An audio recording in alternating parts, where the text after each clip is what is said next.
Yo, what's going on YouTube? And finally we've approached that time of the month. Today Boruto Chapter 57 has released and Boruto content creators like myself actually have something legit to cover now. But before we start, there is something important we need to discuss involving my chapter reviews in general moving forward. Obviously you guys can see the timestamps on the video bars, so if you don't really care and just want to get into the discussions, feel free. But other than that, in case nobody noticed, I have deleted all my other chapter reviews since chapter 53 I believe. And the reason for that is because I unfortunately got a copyright strike from a fake Shueisha email. From my understanding, somebody is going around striking anime content creators with a fake Shueisha account, preferably against chapter discussion videos regardless of what shonen manga you cover. So due to this, for those who remember how I used to structure my chapter reviews, I am no longer going to be reading over the chapter, due to me not taking any chances with another strike. Before, I would speak on every page and show manga panels here and there. And now, due to me still wanting to have a YouTube channel and being so close to 10k, I can't afford another one. Once you get 3 strikes, YouTube will terminate your account and you will never be able to upload on another channel even with another email. They have all your info regardless of what you try to do, so despite your efforts on trying to do YouTube again, they will always know it's you, and that's just how it is. Pretty much, if you have 2 strikes, especially in the anime scene, you're forced to delete your channel to avoid this permanent termination. I don't want to have to do that. So yeah, from now on, my chapter reviews will strictly just be me giving my opinion on it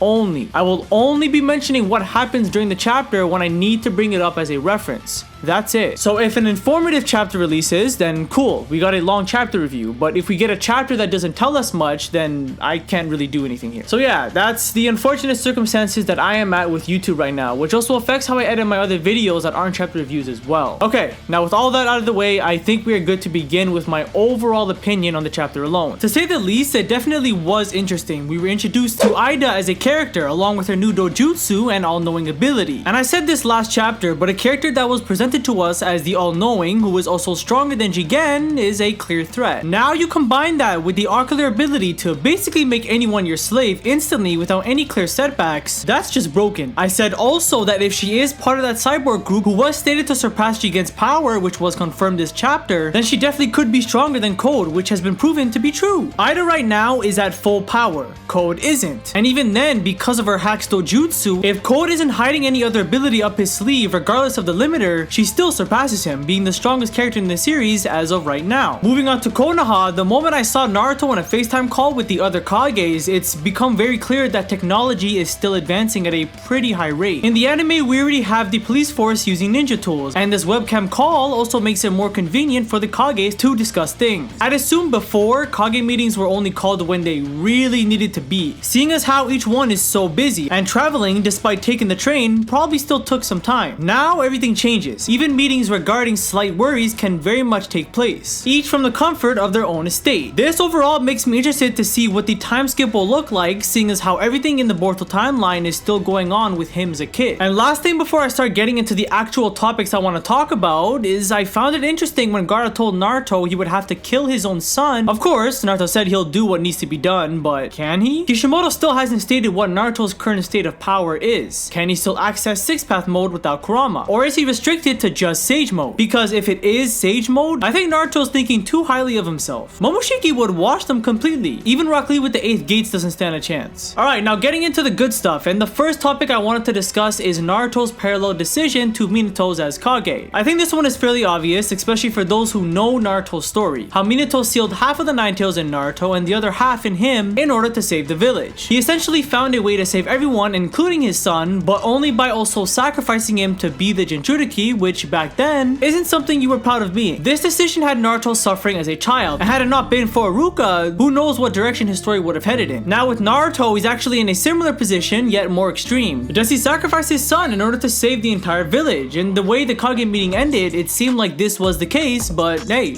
actions speak louder than words. Sasuke himself said a couple chapters ago that Naruto wouldn't be able to kill his own son. And actually, now that I think about it, Naruto was actually being put in the same situation that Sasuke was in as well. Remember, he promised Boruto he would kill him if Momoshiki took over, and he was actually serious about it, trying to burn Borushiki alive with the Matarasu. So I'm interested to know if you guys think Naruto is capable of killing his own son. Again, depending if Naruto still has the 6-path mode or not. But if the opportunity rises, was Sasuke right about his friend being unable to get the job done, and could that lead to someone close to Boruto dying, resulting in Naruto failing as Kage, Boruto's biggest Sasuke's fear coming true and Sasuke failing as Boruto's teacher, not keeping his promise. Another point I want to bring up, which is pretty brief, but this is indefinitely Naruto's hardest choice, not as Kage, but throughout his whole life. I think being put in this position really makes him realize how hard it must have been for Minato. And for those who think Baryon mode was tougher, to be honest, no. Naruto doesn't fear death. He jumps at almost any challenge that awaits him. Almost, because there was that one time Amado dropped 2 boulders on his head. And one thing I thought about that could also add on to the points before is if Naruto did know Kurama was the one who would be sacrificed and he couldn't put himself to do it, how would we expect him to kill his own son? You guys gotta understand, Naruto hasn't been in a position to where he has to choose between family and a large group of fucking people. To most it might seem like the obvious choice, but then again, a lot of you probably aren't parents. Hell, I'm not either. I honestly wouldn't know what to do in that situation because I'm neither a leader or a dad, but even then, I still probably don't understand how hard it is for him. If the opportunity does come for Naruto to kill Boruto and he doesn't do it, resulting in Boruto killing someone from the village, this is gonna be a whole side to Naruto we've never seen before. Again, because he's never been in this position as Kage. His father was able to do it, but only because he found a solution to where his son wouldn't have to die. Naruto's position right now is definitely harder. Next point I want to discuss is my theory of Boruto containing Momoshiki through scientific ninja tools and what the actual story went with, the pills. For those who haven't seen the video, I explained that since we know the only way for Momoshiki to awaken through Boruto is for him to waste away his chakra. Scientific ninja tools is a clear answer on how to counter this issue. Boruto would still be able to perform water and lightning style and even a Rasengan. The issue with this, however, and why I think Kishimoto leaned toward the pills is for creativity and tension purposes. I think the problem with my theory is that it was way too predictable and had no stakes. And it also pushes the story even further away from the concepts of ninjas. Boruto's at a time of advancing technology, so like it or not, readers are going to have to get used to things like ninja tech or modifying one's body with broken hacks abilities. Hell, Amado, a normal civilian, apparently has a scientific ninja tool eye. Times have changed. This is just the norm for Boruto, and it's why I honestly thought I was going to get this theory right, and to be fair, it still is a possibility. I wouldn't cancel it out just yet, but I feel like Kishimoto, despite where the story is clearly headed in, doesn't want to let go entirely of the basic concept of ninjas in the Naruto franchise. Modifying Boruto's body through scientific ninja tools just takes that all away, seeing as how he's the main character. So if my theory ends up being wrong, I honestly wouldn't be surprised. And finally, now to bring up a theory that I could be right about, and that's regarding the 3-way connection video I made between Amado, Delta, and Jiraiya. Amado revealed to us that his daughter passed away 12 years ago, and I said in that video if Delta is his daughter and he does have a connection with Jiraiya, maybe they were tied at one point long ago. Does that mean Jiraiya and Delta at one point knew each other? Cause I mean,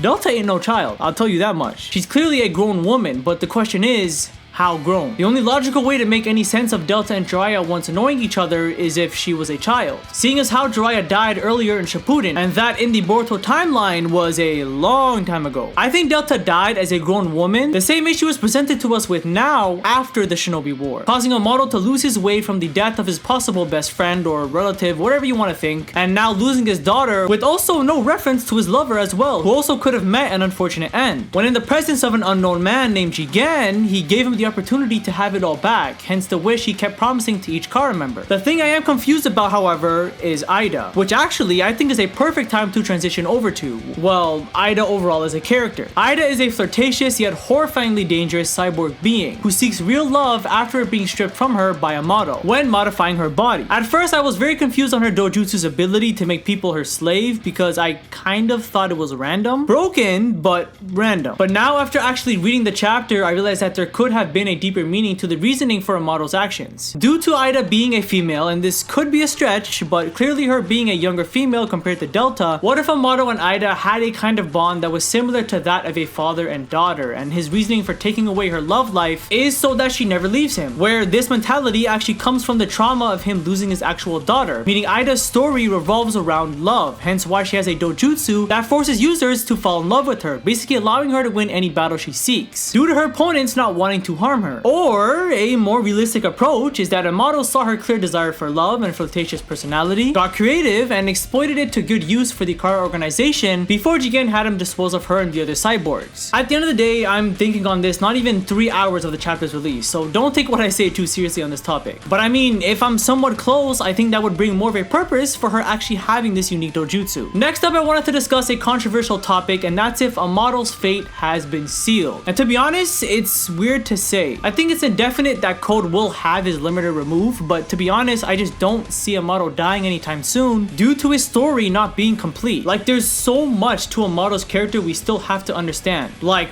what happened with Delta, his connection to Jiraiya, just his origin in general. Amado has been built up as the most compelling side character in the series by far. There's still so much the series can do with a character like him. I'm confident in saying this, but no, I don't think Amado will die before the time skip. Hell, he hasn't even told Naruto who Kage and Koji was modeled after. And on top of this, I feel like even when things get revealed, he still would serve a purpose to whatever plan he's plotting. He is the Grand Master moving all the pieces in place. Killing him off when his plan gets revealed just for Code to get super strong would be a letdown in my opinion. I know Eida said that there was no way for Code to take it off without forcing or killing Amado, but I really do hope this isn't the case and there actually is a different way for him to unlock the limiter. I'm really enjoying Amado's character and I wish he at least makes it into the time skip. And the last point I want to make for this video is Eida's possible foreshadowed fight against Boruto and or Kawaki. The reasoning for Kishimoto bringing in the feat with the Atsuki to where they are immune to their ocular jutsu isn't random, but explains why Jigen couldn't fall into her command and also brings in a negative factor to the ability, to where it's clear at this point that Eida's rather going to have her first fight completely one-sided or against Boruto and or Kawaki who are immune to her ability. And that is my full opinion on Boruto Chapter 57. And of course, I'd love to know what you guys thought about this chapter in the comments down below. Thank you guys for watching all the way until the end. I appreciate it as always, and I'll catch you in the next one.